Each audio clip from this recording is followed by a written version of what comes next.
le musée des arts décoratifs à Paris présente la première rétrospective Jean-Paul Goude. Ce manipulateur d'images est inclassable. Illustrateur, photographe, directeur artistique, réalisateur, scénographe, il travaille aussi bien pour la presse que pour la musique ou la publicité. C'est un créateur unique qui, depuis 40 ans, a su inventer son propre style. Pièce maîtresse de l'exposition, la locomotive qui descendit les Champs-Élysées pour les célébrations du bicentenaire de la Révolution française en 1989. Mais comment fait-on entrer une locomotive dans un musée?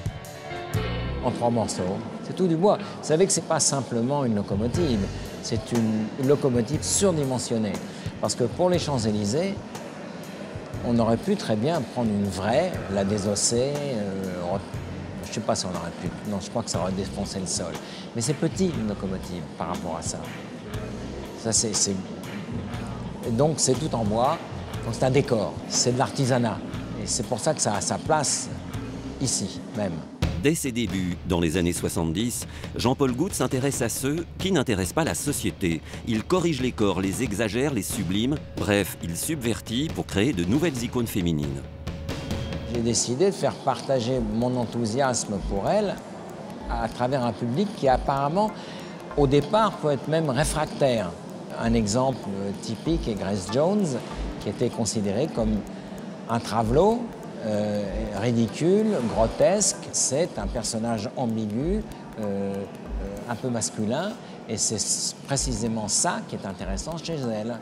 Donc je vais privilégier la forme de sa nuque, qui est droite, comme celle de Erich von Stroheim. C'est pas une nuque gracile, mais c'est une nuque forte, mais qui n'en est pas moins une nuque de femme. Toutes les femmes ne sont pas forcément graciles ou gracieuses. Elle est gracieuse à sa manière. Goude-Malion, c'est le titre de l'exposition donnée par le philosophe Edgar Morin en référence au légendaire roi de Chypre Pygmalion. Goude a transfiguré ses fantasmes en mythes. Son secret, sa mère. Elle m'a toujours parlé comme on parle à un artiste, c'est-à-dire sois toi-même, ne regarde pas les autres. Va chercher à l'intérieur ce qui fait ta rareté, donc va chercher, ne copie pas. Un tel, tu admires ce qu'il fait, oui, mais tu vois, c'est bien, ça fait de l'effet, mais c'est copié, c'est dans le de quelqu'un d'autre. Donc c'est ce que j'essaye de faire depuis des années, d'être moi-même. Jean-Paul Goude a fait plus que proposer une nouvelle image de la société. Il a simplement changé la société.